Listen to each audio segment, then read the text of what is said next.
Hoje estamos aqui no consultório do Dr. Silvio e vamos conversar um pouco sobre a vida.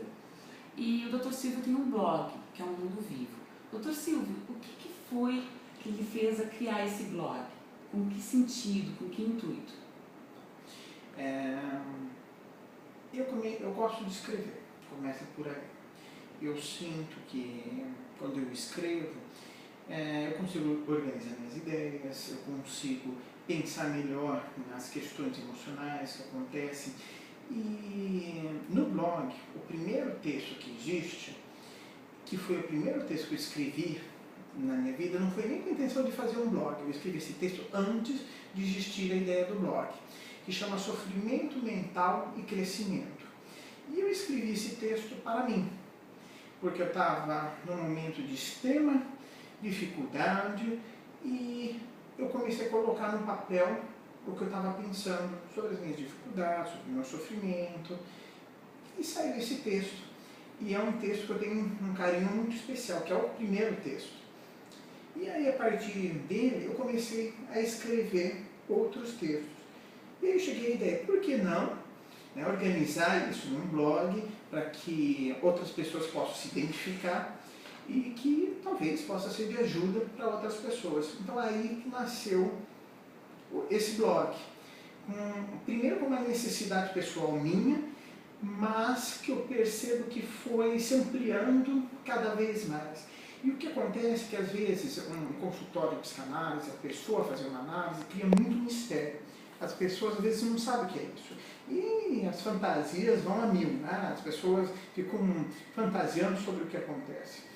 E eu queria que as pessoas soubessem um pouco mais da psicanálise, e de uma maneira mais simples, que eu vejo às vezes muitos autores interessantes, mas eles escrevem de uma forma mas tão difícil e científica, que cansa os outros não têm acesso, e mais serve para deixar a psicanálise misteriosa. E fica mais difícil de ser entendido. Exatamente. Então, o objetivo da psicanálise é ajudar o outro, não é criar um mistério. Então, eu sempre quis escrever meus textos numa linguagem o mais natural possível, mais simples possível e direta, para que a pessoa possa ler, se identificar, perceber que existem meios dela pensar e repensar a vida, como que aconteceu comigo. Foi assim, eu repensando minha vida, né? Vendo que existiam outras maneiras de viver. E aí que nasceu esse blog, Mundo Vivo. E a gente acha, né, que às vezes um profissional, mesmo tratando de pessoas com problemas, não tem problemas. Sim. A gente acha que o profissional, né, o psicanalista, ele está acima dessas questões. Ele não está, viu? Todo o sofrimento, se não me engano, posso estar falando besteira, mas eu acho que foi Fernando Pessoa que falou, tudo que é humano não me é estranho. Ou seja, todo sofrimento, isso também existe dentro de mim, né? O meu sofrimento, as minhas agruras, as minhas dificuldades, e que eu preciso estar repensando, estar encontrando meios, alternativas. Então, eu também gosto de desmistificar isso, que o psicanalista não é um ser insensível, que está ali, né, em cima de uma nuvem, como se não tivesse as próprias dificuldades. Mas não, é alguém que pode estar até ajudando os outros por causa das próprias dificuldades. E vai sempre alimentando e ajudando outras pessoas que têm também as mesmas dificuldades. Sim. No seu blog hoje, o senhor escreve sobre vários temas, né? Qual o tema que mais lhe encantou, que o senhor viu que as pessoas que leem trouxeram mais curiosidade para ele? Olha, sobre o que me encantou, é uma pergunta difícil de ser respondida, porque é minha paixão, né? Esse trabalho é uma paixão muito grande que eu tenho, né? Uma paixão no bom sentido, não uma paixão patológica, mas essa paixão de um grande amor, cuidado que eu desenvolvo.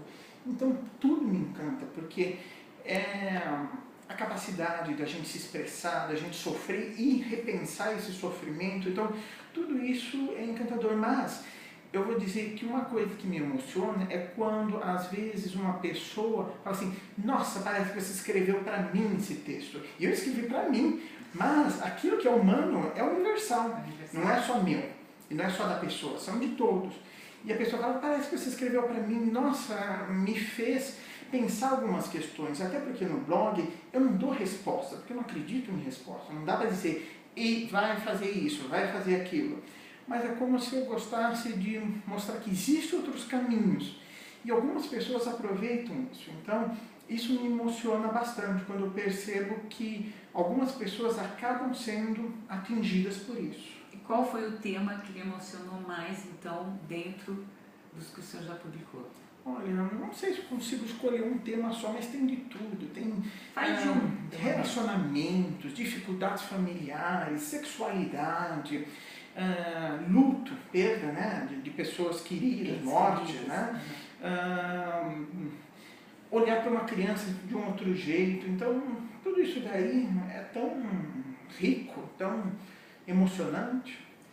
Hoje se fala muito da dificuldade, que é um tema que a gente ainda não abordou. O pai diz não e a mãe diz sim na criação de um filho. O que o senhor pensa, o que o senhor pode nos dizer, como é que se chega a um consenso sobre isso? Tá. Então, o que tem que ser visto, né, falando de forma geral, que é difícil, porque cada caso, cada família é individualizado, né? Mas falando de forma geral, dentro do que é possível, a gente precisa ver se não está tendo uma disputa entre esse pai e essa mãe. Porque um fala sim, o outro fala não, parece que está havendo uma disputa. E aí a criança, o filho, a filha, não está sendo realmente cuidado como filho. Parece que é muito mais o orgulho, a vaidade, o narcisismo dos pais que está em jogo do que propriamente a criação dos filhos. Então é uma questão de casal conversar e tentar se entender antes de dizer sim ou não. Exato.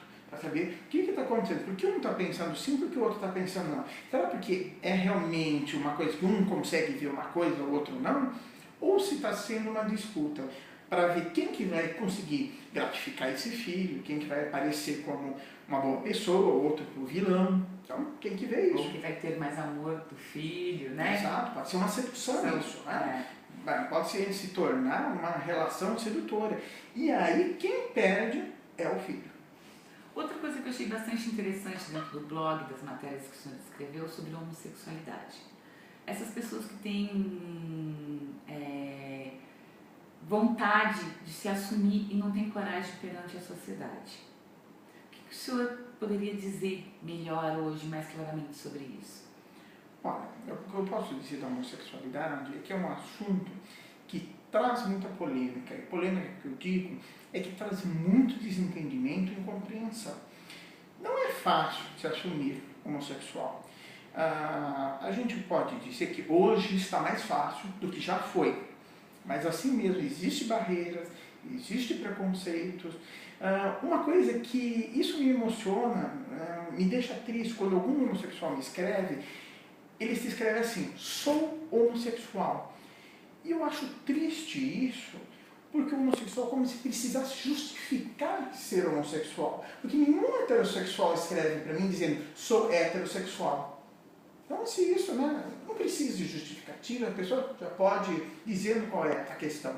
Mas o homossexual, às vezes, escreve dizendo sou homossexual, como se precisasse justificar ser quem ele é, de fato, né?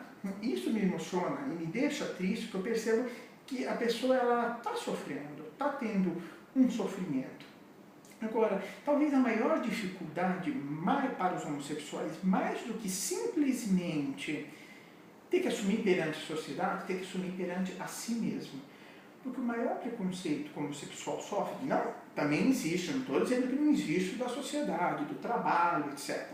Mas é o preconceito que ele tem consigo mesmo. Ele ou ela, né? Tanto faz, não estou dizendo homossexual homem ou homossexual mulher, né? Mas que a pessoa tem consigo própria. Porque tem muito. Parece que não tem, mas tem. Tem homossexuais que odeiam essa sua condição. Mas hoje foi comprovado pela ciência, tá?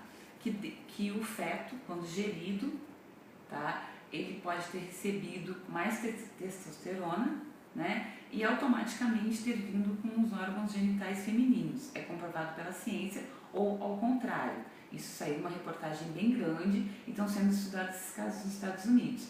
Então hoje não é considerado uma doença, como as pessoas consideram. Isso daí já não é a homossexualidade, é a transexualidade. A transexualidade. Que é aquela pessoa, por exemplo, que nasceu, por exemplo, com o sexo masculino, mas a pessoa não se sente do sexo masculino, porque o homossexual, Ele não quer ser, por exemplo, o homem homossexual, ele não quer ser mulher.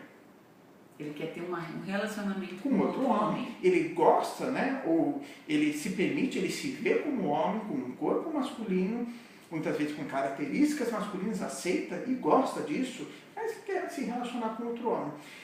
E a mulher também, né? A lésbica, né, que fala, a mulher homossexual, ela também aceita. Ela é vaidosa, ela gosta de se vestir. Muitas são, né? Vaidosas, são extremamente femininas, né? O fato de ser homossexual não quer dizer que a pessoa vai ser menos homem ou menos mulher. Isso não tem absolutamente nada a ver. Isso é besteira, preconceito e ignorância. Mas a pessoa aceita o sexo que tem, mas se envolve, se relaciona, se apaixona, quer viver história com pessoas do mesmo sexo. Agora, a transexualidade, que é diferente, porque a pessoa, por exemplo, vamos citar o caso que todo mundo sabe, a Roberta Close, né? Ela nasceu com órgãos sexuais masculinos, só que ela nunca se sentiu, ela tem horror àquele corpo, ela tem horror àquela sexualidade, e ela sempre se viu mulher. Então, aí é diferente, né? Então, é uma mudança de sexo, não porque ela quer se transformar, mas porque ela quer ser quem ela se vê, como ela se vê. Como ela se sente, né? Exatamente, muitas mulheres que se viam como homens, que fizeram essa cirurgia. Então, a transexualidade, ela tem esse outro aspecto. Compreendi. Vamos falar mais então sobre relacionamento, então. O relacionamento foi uma coisa que também me chamou bastante atenção. De quando a pessoa acha que não gosta mais de estar com aquela pessoa, que não sente mais aquele amor todo, que tem mais aquele sentimento de posse e não de amor. Como é que a gente vê isso dentro da psicanálise? Falando dos ciúmes. Dos ciúmes. Que não é um amor, é um ciúmes doentio, que não é um amor, é um sentimento, para mim, é um sentimento de posse. Eu vejo dessa maneira. Sim. Mas dentro de um olhar diferente, de um profissional, como é que é isso definido? Concordo com você que o ciúmes é um sentimento de posse, ele não tem a ver com amor. Veja bem, um certo grau de ciúmes, todos nós estamos sujeitos, né? Mas o que você está se referindo, eu estou imaginando que aqueles casos da pessoa, como você até falou, ciúmes doentio, né? Aquele ciúmes descontrolado, isso não é amor, isso não é prova de amor. Isso é uma insegurança da pessoa que está sentindo ciúmes, né? A pessoa, ela fica tão insegura que ela não consegue se relacionar com uma outra pessoa, ela tem que se relacionar com um objeto. E ela quer deixar o outro como objeto, porque o objeto, eu pego um objeto aqui, eu ponho aqui, pronto, e o objeto não reclamou. Não sai do lugar. Não sai do lugar também, porque não tem vontade própria, não está vivo. Mas uma pessoa não é assim. Uma pessoa, eu não mando na outra pessoa, eu não comando a outra pessoa. Eu vou ter que me relacionar, ou seja, eu vou ter que saber o que essa pessoa pode, o que não pode, o que ela quer, o que ela não quer. E essa pessoa que tem esse ciúmes excessivo, controlador, ela desumaniza, porque ela quer que o objeto que ela sente amar, que não é amor, tem que ser um objeto que não reclame e que faça o que quer, porque não tem possibilidade de existir amor nisso. O que há é um controle. E a pessoa que se submete a isso, ela também está se tornando um objeto, se permitindo se tornar um objeto. Porque ela, às vezes, ela confunde que a atenção que ela está recebendo é amor. Só que pessoas que vivem esse tipo de relacionamento não sabem o que é amor.